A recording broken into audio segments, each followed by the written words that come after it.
Welcome to my blog. अहिले बजेको छ रातिको 11:58 भइसकेको छ अनि हामी चाहिँ जाँदैछौँ अहिले स्याउ झार्न, किनकि हाम्रो छेउको गाडी पुग्नेवाला थियो आज। अनि आज पुग्यो, आज पुग्नेवाला थियो। कतिखेर पुग्छ भन्ने थाहा थिएन नि त, बाटो पुरै पहिरोले बिग्रिएको छ नि त उता मुगलिनतिर। त आइपुगेछ, आइपुगेपछि हामी जानुपर्ने हुन्छ अनलोड गर्नलाई, किनकि भोलि बिहान अनलोड गर्न मिल्दैन। त्यो चाहिँ बिग्रिसक्यो मैले भन्छ, त्यो उ लगा सिसा लगा। अनि त्यसपछि हामी जाँदैछौँ अहिले पारी सुकेधारा चाहिँ झार्नुपर्ने हो। यता नझार्ने 200 काट्ने, त्यहाँ झार्ने हो।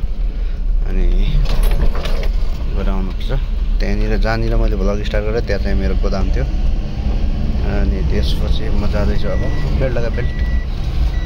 यो हो मेरो सानो पसल। बोर्ड यहाँ हालेको छु, यहाँ मान्छे हाल्नु, पछि हाल्नु पर्ला। अलि ठुलो बनाएर हाल्छु, डिजाइन गर्न बाँकी छ। अनि म जाँदैछु अब स्याउ झार्न है। हामी दुईजना जाँदैछौँ, कान्छो र म।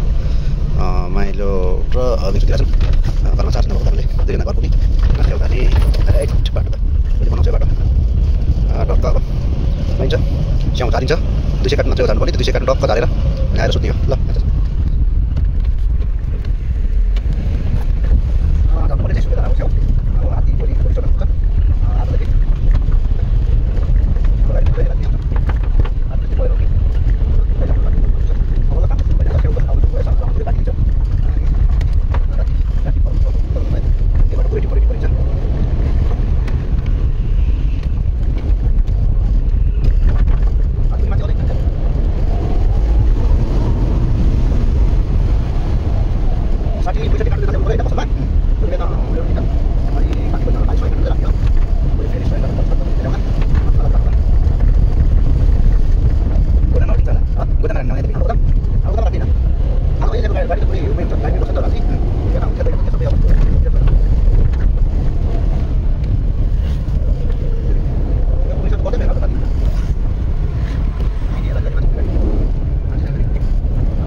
अझै गाडीहरू हिँड्दैन यार।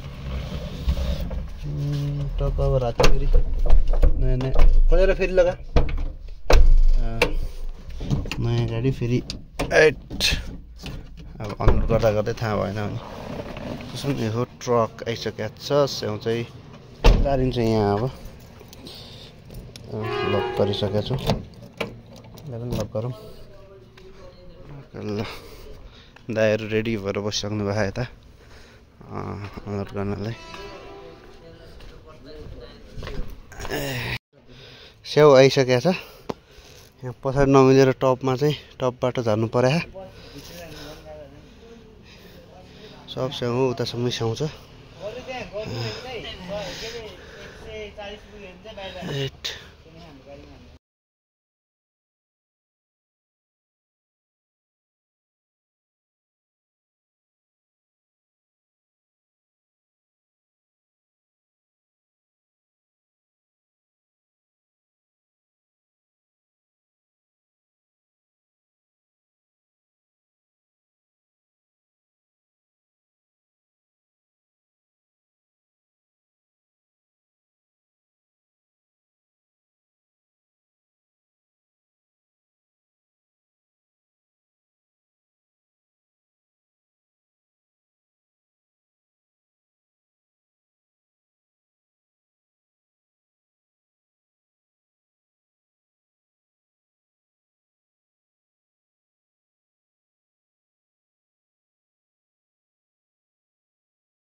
गाडी 50 कार्टुन चाहिँ लोड भयो। अहिले चाहिँ यहाँ राखेको छौँ।